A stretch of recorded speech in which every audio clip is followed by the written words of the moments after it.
So recently, many of you have been asking me about Edifier, especially when it comes to the best budget-priced true wireless earbuds, and they're really starting to make a name for themselves. You can find them on Amazon for relatively low prices, but the lineup is pretty confusing. So today I'm going to try to simplify things and take you through their newest earbuds. This review will be comparing their TWS1 Pro against the NB2 Pro and the 330 NB. So we've got a mix of designs and features, and I'll explain all of the differences between them.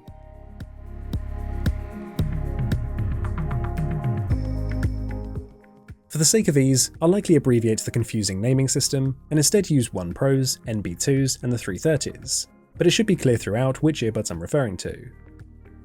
Starting off with the unboxing, Edifier typically puts a lot of effort into the packaging, and it gives you this sense of premium quality. The plastic insert with the 330s doesn't give the same high quality impression as the other two earbuds, but it does at least present the ear tips in a more pleasing way. So aside from the spare ear tips, they also come with the usual paperwork, a USB-C charging cable, and with the NB2s you also get a fabric carrying pouch, which is a nice touch. You get a more premium charging case with these earbuds too. The grain leather-like finish is the nicest of the three cases, and offers great resistance to fingerprints. The other two have a cheaper feeling plastic design. The 1 Pro case has a rather plain matte grey finish, whilst the 330s go for a glossy black finish, which is a fingerprint magnet. All three cases charge via USB-C, are fairly small, and should fit in your pockets quite easily. The earbuds all come in two colours. These are the darker versions, but there are white or ivory options available too, which I actually think look a bit nicer. The 1 Pros have my least favourite case. I think this grey is a rather uninspiring colour, and unlike the other two earbuds, it doesn't have a dedicated pairing button on the case. All three earbuds enter pairing mode automatically when you first take them out, but repairing to another device isn't as intuitive here. You have to hold the touchpad on one of the earbuds instead of using a dedicated button. But there's also an issue with the magnets holding in the earbuds. They're just not strong enough, so sometimes when you put the earbuds back and close the lid, they're not actually in contact with the charging pins, and therefore they don't disconnect from your phone. They just sit in the case draining the battery, whilst you try to figure out why you can't hear the audio coming from your phone. It's one of my biggest pet peeves with true wireless earbuds that we thankfully don't see as much anymore.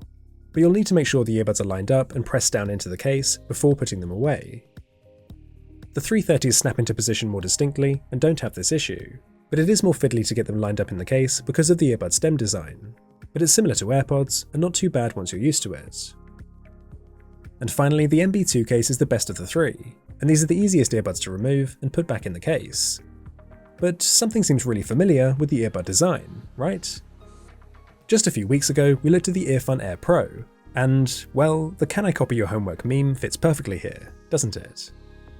I don't know who exactly came up with this design first, but I'd be amazed if Edifier and EarFun aren't either part of the same larger company, which we've seen before with Amazon-based brands, or that there's not now some legal issue between them. The design is almost identical. They have the same battery life, touch controls, price, and even the marketing is done in a very similar way.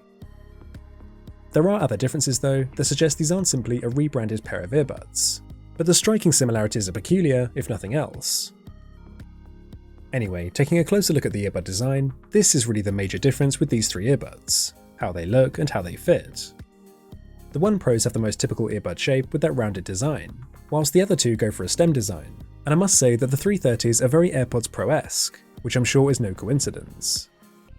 The 1 Pros have the same matte grey and gold finish as the charging case, and the 330s have a glossy black finish like their case, and as we saw earlier, this two-tone design on the NB2s is something we've seen before.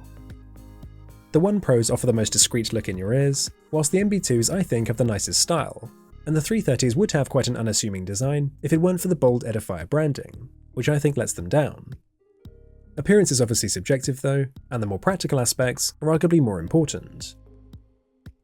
So these all offer sweat resistance, and the NB2 and 330s have an IP54 rating, so they offer some dust protection and resistance to splashes of water. But the 1 Pros have a higher IP65 rating, giving complete dust resistance and protection against jets of water, so these will hold up a bit better against the elements. This protection means you can safely use any of these for workouts, and all three actually have quite a secure fit in my ears, despite not having any wingtips to lock them in place. I found the two stem earbuds gave the most secure fit, but I was able to run with all three of these without them falling out, although only after switching to the larger ear tips. Your particular ear shape may suit one of these designs better than another, and the ear tip you use will of course be very important too, but these could all double up as your workout earbuds if you don't already own a dedicated pair, The 1 Pros completely sealed my ear canal, and as a result gave the best passive noise isolation, but I had to be careful when placing them in my ears to get the positioning right and to not push them in too far, which can be painful. They're reasonably lightweight and comfortable, but they did cause some ear soreness after an hour or two of wearing them. The stem design earbuds were more comfortable since they didn't push into my ear canal as far, so the seal was more gentle. This did mean that the passive noise isolation wasn't as good, but there was also less risk of pushing them in too far, and it was quicker and easier to get them sat right in my ears. I found the 330s to be the most comfortable, and they just felt a little bit lighter in my ears than the NB2s, but I could wear both these and the NB2s for longer without any discomfort. All three earbuds use touch controls, and on the 1 Pros this works pretty well. The contact area is easy to find, and it only takes a light tap to trigger commands, including volume control. But sadly you can't access your phone's voice assistant, and there's no way to customize the controls either. Unlike the other two earbuds, there's no companion app for the 1 Pros. The NB2s, surprise surprise, have exactly the same control issues as the EarFun Air Pro, so they're not very responsive, and you have to tap really firmly to trigger the command. Again, you can't customize the controls, there's no voice assistant, and actually no volume control here either. They do work with the Edifier app though, and here you can adjust the touch sensitivity, which helps a little bit, but they're still not that responsive. These are the only earbuds with wear detection though, and you can set whether they autoplay, pause, both, or neither. The 330s have the same problems as the NB2s, and it might actually be worse here because tapping on these earbuds is really loud in your ears. There's no wear detection, but it does have some customization in the app, both for the sensitivity, which again doesn't help much, but this time for the actual controls. I'm not sure why the NB2s don't have this option, since they work with the app as well, but for now it's just on the 330s. You may have also spotted this gaming mode option, and this is something that's available on the NB2s as well. It's supposed to be this low latency mode for gaming, but I honestly couldn't tell a difference from the normal mode, and I think you want a wired pair of headphones if you're seriously into mobile gaming anyway. Just to show you what else is in the app then, it's a fairly basic interface showing the battery level for each earbud, there's a simple music player here, but most importantly, the toggles for the noise cancelling mode.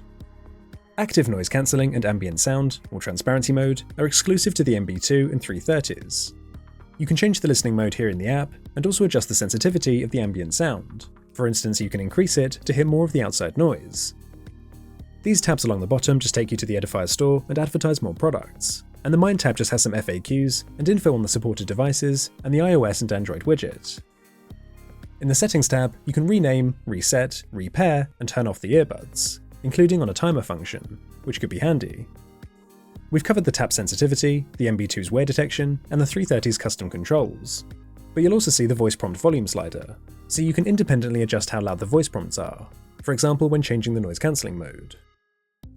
The NB2s have a second page on the app where you can change the listening profile, for example to the gaming mode we saw earlier, but also to the exclusive spatial audio feature. This is supposed to give a 3D-like surround sound experience, which sort of does actually work. You do get a wider soundstage, but vocals can seem a bit distant and echoey. So it's cool to check out, and works for some genres better than others, but it's not something I'd use often.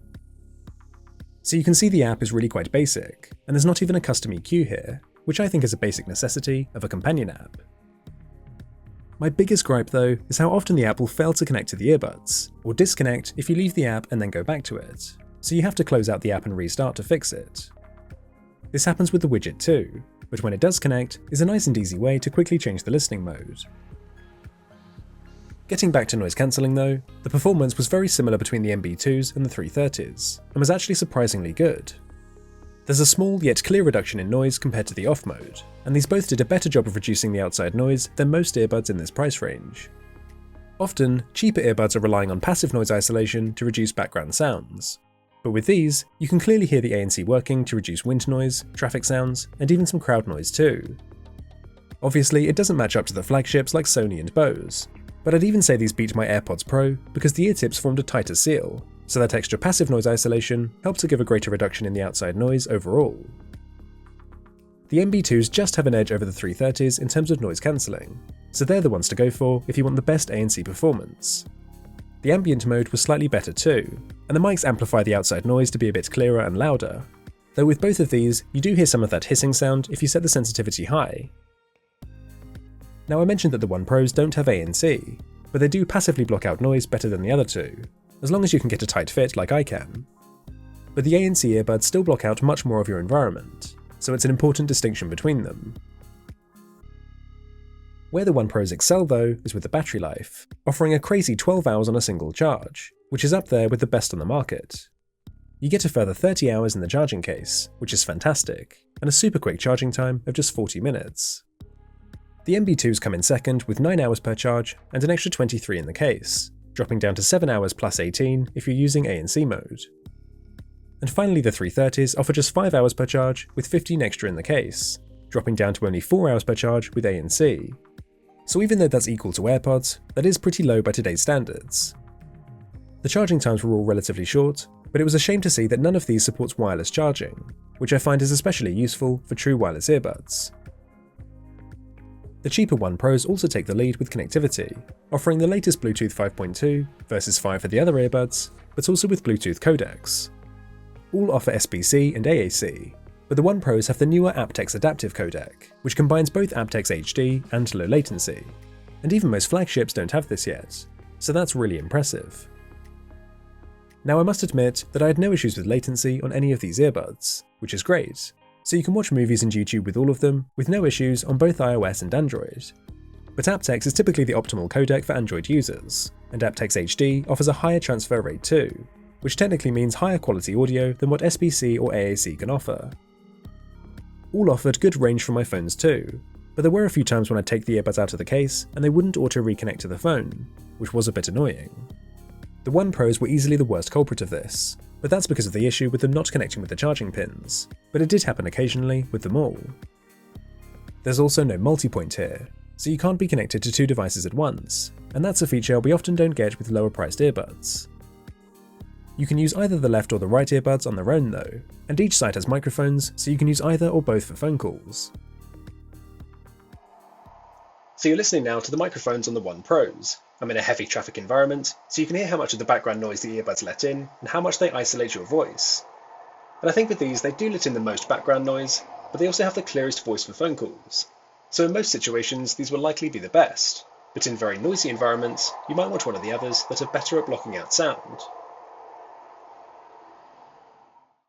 And this is how the NB2s sound for phone calls, and hopefully you can hear how the background noise is quieter, so they're doing a better job of isolating my voice, which is likely due to the mic setup designed for ANC. But I didn't think my voice sounded as clear for the caller, so the One Pros may be better for calls in some situations. And finally, the 330s were similar to the NB2s, perhaps slightly quieter, but they did a fantastic job of isolating my voice. The ANC isn't as good, but for phone calls, they virtually silenced the loud traffic sounds, and it was usually silent for the caller in between me talking whilst wearing these. My voice isn't quite as clear perhaps as on the One Pros, but these are excellent for calls in loud environments. And finally, I'm sure you want to know how these sound and which one is best for audio quality, but that really depends on your listening preference. They each have a distinctive sound profile to separate them, so there isn't necessarily a clear winner, it's more down to the sound signature you personally like. So the One Pros have a bright tone with an emphasis on the treble, so the mid-range and vocals sound very crisp and clear, and the highs are pushed right up to the point of becoming uncomfortable. The audio doesn't usually cross that threshold into becoming harsh, but these are definitely treble focused, which I know some people like, but I think others will find the bass lacking here. The bass is tight and punchy, and there's just enough here to stop the audio seeming too thin, but I think these would sound better with deeper bass to add more body, which only highlights the need for an EQ. There's great clarity here though, clear instrument separation, and these are the most detailed earbuds in the lineup. This could be helped by the aptX adaptive codec, which Android users can benefit from, but I suspect it's more down to the tuning and the earbud sound signature.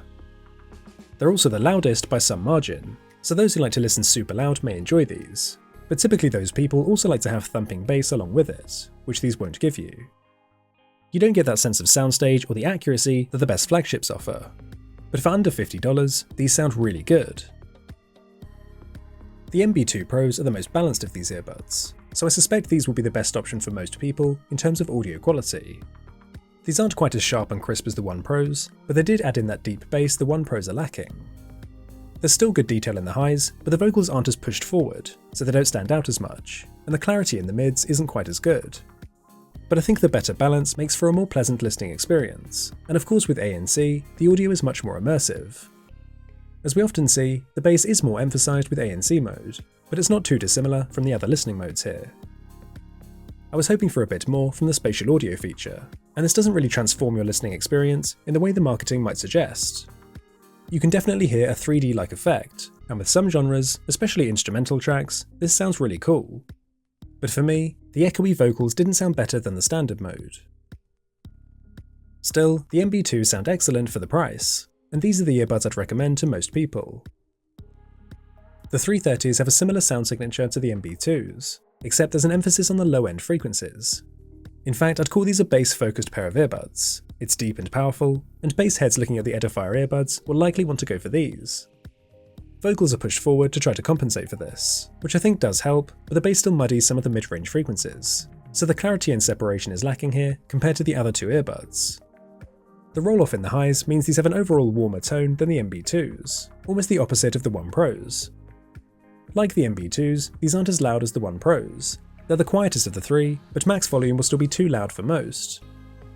These still sound pretty good for the price, and I'm sure lots of people will like that deep bass, but I do think the NB2s are worth buying instead if audio is really important to you, or perhaps the 1 Pros if you like a brighter sound signature. If you're looking to buy any of these, then the 1 Pros are selling right now for $50, the NB2s for $70, and the 330s for $46, and I'll leave links to them all down in the video description. I think it makes sense that the NB2s are the most expensive. They have the premium case and design, the best ANC, and I'd say the best audio quality too. But it's interesting that actually the 1 Pros have the best Bluetooth version and codecs, the best water resistance, and the best battery life. Without the companion app or noise cancelling though, you wouldn't say that these are the flagship, and really you've just got 3 different options to suit different situations, as opposed to there being one outright winner. Having said that, the NB2 Pros are my top pick of these 3 earbuds, and although they each offer great value for money, I think you're getting the best overall package here. Leave any questions you have down in the comments section, and let me know what you think about these earbuds if you already own a pair. Thank you very much for watching, and I'll see you all in the next one.